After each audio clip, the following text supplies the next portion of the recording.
আজকে মজার একটা রেসিপি হবে, মজার সুন্দর একটি ভিডিও, আর সাথে হবে দেবর আর ভাবির বাস্তব জীবনের একটি গল্প কাহিনী। তো এক যে ছিল দেবর, সে ছিল প্রবাসী, আর যে ছিল ভাবি, সে ছিল দেশি।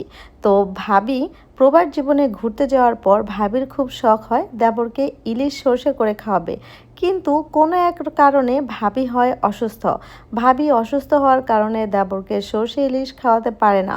তো সেক্ষেত্রে খাওয়াতে না পেরে ভাবির খুব ইচ্ছে হয়, যেহেতু রান্না করে খাওয়াতে পারলাম না, রেস্টুরেন্টে নিয়ে খাওয়াই। তো রেস্টুরেন্টে যখন দেবরকে খাওয়ালো ভাবি, তখন দেবর উত্তর দেয় যে নাকি রান্নাই করতে পারবে না, তাকে আমি বিয়েই করব না। তো আমার পক্ষ থেকে, আমার এই জানা থেকে মনে হয় সবার মনে কি এই একই প্রশ্ন?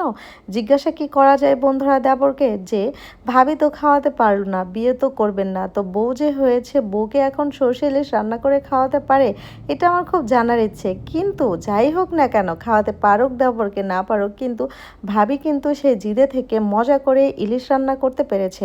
আর এই যে দেখেন কত সুন্দর করে ইলিশ মাছ রান্না করে নিলাম আমি। সত্যিই কিন্তু ইলিশ সর্ষে, ইলিশ নারকেল, ইলিশ ভাজা, ইলিশ ভুনা রান্না করতে পারি। আর দেখেন কি পরিমাণে মজা করে খাচ্ছি। তা আপনাদের এই ভিডিওটার গল্পটা শুনে আর ভিডিওটা দেখে কেমন লাগলো অবশ্যই কিন্তু জানাবেন। জানাতে একদমই ভুলবেন না। আল্লাহ হাফিজ।